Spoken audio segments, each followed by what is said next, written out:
So he started saying stuff about my butt and all that. So then, okay, the shop consisted of me, white girl, Asian girl, the other rich white girl, the owner, white guy, mean black guy. We eventually got, at first, the original team, the old guy who talked his ass off, who, come to find out, has never did a tattoo in his life. How do you just hire somebody like that? Then there was this one weird guy who couldn't pay his booth rent, but apparently owned the most famous shop in the world. And we're like, okay, where's your money then? That was the original team, but like at this point, none of the original people are there except for mean black guy, white girl, Asian girl's probably still there, and asshole white guy. Okay, so um, when I left, there was old white guy who was super nice. Like he shared his food with me. He like would order it without bacon and stuff for me, and he shared his supplies. Like he did this tattoo. No, yeah, he did this one. Scott, he was amazing. He did okay. He did this one, and yeah. And then there's this guy, Jason. Awesome guy. Like he's super awesome. He did my boyfriend's tattoo of me like 2 years ago or whatever. And he remembered my name and I'm like, do you remember me? He's like, your name is, and I'm like, how did you remember that from 2 years ago? He's like, you're really nice or whatever. I remember nice people or whatever. And he's a normal tattoo guy, like smokes cigarettes all day, tattoo himself, weirdo. But he was awesome. He left, and the owner's like, he has a baby on the way. Well, had a baby on the way. And at the shop, it was making no money. It was brand new. So, as him being an experienced tattoo artist, he left. Like another shop said, we would pay you and you could make money if you came back to us. Who wouldn't take that deal? Who? I would, of course. Okay. But back to my sexual harassment. Okay, so. Okay. This is so stupid. Okay, so the sexual harassment comments were rolling in. Like, they started off like, I don't know how to describe small sexual harassment because sexual harassment is still sexual harassment. So, but I'm used to it. I'm a girl with apparently a nice body. Like, any guy that's trying to talk to me is like, your body is amazing. Which you'd think it'd be that normal, the guy just say it because he wants to have sex with you, and I'm like, eh. But my mom says it. My aunt says it repeatedly, like she's such a perv. But I love her. Okay, everybody says it. So it's not like it's just people telling me this because they want to sleep with me. Like people that love me tell me this, and they're like, beware. But okay, so he started it, and I'm like, I don't like sexual harassment where I work because it's like I have to be there because I work there. So um, I'm missing Law and Order, but okay. So he's like, the day I came in early, I missed the team meeting. Or no, they canceled it. So the Wednesday before I went to this one, they were like, well, we have a shop meeting every Wednesday at 10 o'clock. Okay, so the next Wednesday, I'm there at like 9:55 and stayed to like 10:30, and no one shows up. And I'm on the freaking bus. No one shows up. Hiccups, okay. So this fucking dude comes at like 10:40 as soon as I was leaving or whatever. Which I wasn't even working that day. It was on a Wednesday. And I told you I worked only Friday, Saturday, and Sunday. And we were closed on Mondays. So I'm pretty much down here just to get like my cord to my tattoo kit because I was doing a tattoo. I also did tattoos at the time. But not at the shop. I was just there for piercings. So I come to get my cord. As soon as we were leaving, like I called my boyfriend. I'm like, can you come pick me up? Because he was at school. So I'm like, can you come get me or whatever? He's like, yeah, we're on our way. So He gets there with his friend that I was doing a tattoo on. And as soon as I'm walking out of the place, right next to the shop is a restaurant. It was on Laclede Landing. If you live in St. Louis and you're white, you know what Laclede Landing is. But okay, so I went and got it. No, I walk out and he's right there. And he's like, Khalifa. And I'm like, damn it. Because I didn't want to see him. Because the sexual harassment was really getting to me. So I see him and I'm like, hey, you? And he's like, you working today? And I'm like, no. Like, I'm blunt. Like, I'm not gonna lie. Like, if you know me in real life, you know that one, I don't sound like this. Two, I'm the most honest person you're ever gonna meet.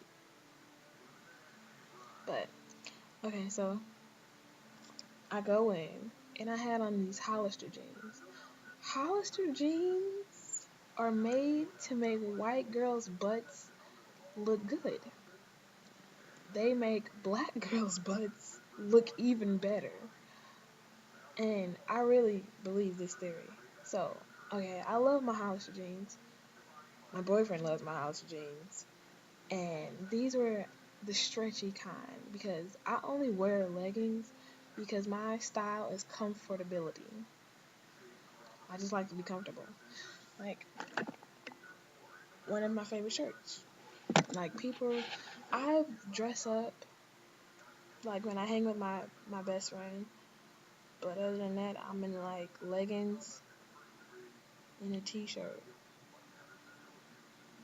So, I'm a lazy bum. And, okay, so, these are the stretchy Hollister jeans. Like, they were, like, leggings. They were denim material, but really, really stretchy. I'm putting emphasis on the stretchy because, like, perfect twerking material. I don't see how people twerk in denim jeans. I just don't see it. Okay, so I'm walking down the steps. They were a set of steps. You had to go down the steps to get into the shop. So I'm going down the steps and I'm running and I'm like, oh, I feel my butt moving. So I look up and he's right behind me, but he's like standing at the top of the steps. My boyfriend was still outside. Because I'm like, I'm just going to run in and get my cord. So I'm walking down the steps and next thing I know, I hear him say, Khalifa, don't be wearing them pants around here. You going to make something happen. And I stopped and I turned around and I'm like, are you freaking kidding me? Like, don't talk to me like that. And you would think that, like, the no law, like, isn't that a law? Like, if you say no, it just shouldn't happen? I guess not, but it should be a law. So, that was, like, the one time I remember. Like, that really made a difference. Like, everything else was just small up to that point. So then after that, like, a couple days later, okay, right after that. Right after that, I was like, he's like, well, you're not working today. And I'm like, no. And he's like, well, what are you doing? Like, what are you here for? And I'm like, oh, I got to get my tattoo cord. I'm going back to school to do a tattoo. So he's like, well, why don't you just do it here? And I'm like, if you a tattoo artist, you know that you're putting your shop at risk if you let somebody tattoo that's not, like, certified or whatever in your shop. And in St. Louis City, you have to have your own personal license. In St. Louis County, one person can have a license and everyone else can tattoo under that person. Dumbest law ever. So, like, the guy, like, I didn't have anything. Like, I didn't even have my booth rent, so technically I didn't work there. So, I'm tattooing, and afterward, he said something else. I don't remember. It was small, but he said something else afterward. So then, like, a couple days later, our work shirts were these huge, the only tattoo shop with a uniform, these huge black, disgusting t-shirts. Me being me, I reconstruct clothes. Like, that's just what I do. I reconstruct clothes. Jeans, shirts, shoes, jewelry. So, I cut the shirt at, like, the back was long, the front was a little oval bottom or whatever.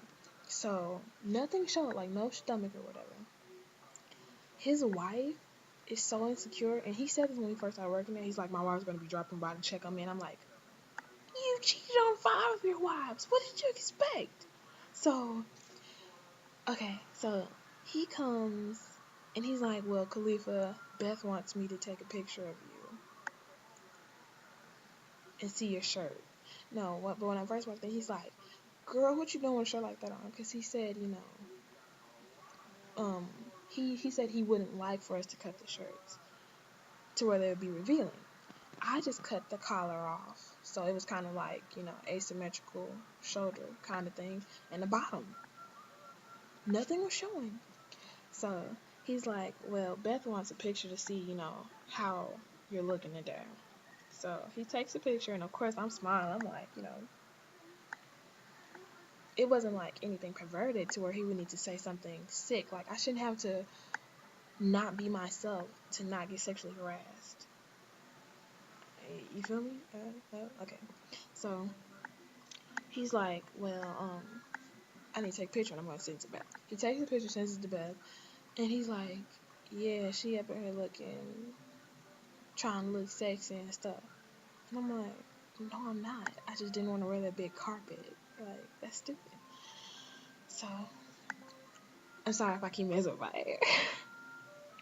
Okay, so, after that, he comes, like, a couple days later. We were sitting at the computer, because we had, like, an electronic paying system, credit card and all that. So, he's sitting there, and I just so happened to be sitting on the stool. It was like a little rolly stool. Tattoo artist, you know what I mean. It's a little rolly thing you use tattoo on. So, he comes and he's like sitting there with his legs like wide open, like sexual, like pointed at me. So I was about to get up and walk away, and he's like, Khalifa, I'm gonna throw you in the closet and we're gonna have sex tonight. And I'm like, no, we're not. And he's like, why not? And I'm like, you have a wife and son that come in here like every day, but not even about that. I'm like, who do you think you are? And he's like, what's wrong? And I'm like, 1, I have a boyfriend. 2, you're married. 3, you're being disrespectful. 4, I'm like half your age, man. I'm half your age. And so he's like, you think I'm playing? And I'm like, you better be, or you gonna be firing me. That's exactly what I'm like, you must be finna fire me. And he's like, why you say that? And I'm like, because I'm not finna fuck you. So don't think that like at 11 or 12 o'clock when we close, and he was so serious. That's what pissed me off, because he was serious. So I got up because it was uncomfortable sitting right there with this man with his legs wide open. So I go to my booth and get my shit, and I get up, get out. It's raining outside and everything. And white girl was like, you don't want me to take you home? I'm like, no, I'm cool. I shook so fast, like I was gone. So I got my stuff and I went over there, and I'm like, bye. Because it was another black guy. By this time, we had got another black guy. And he was really cool. Really cool. Big black guy. Great at tattoos. But, okay, I'm going to make another video. No, seriously, this is my last video.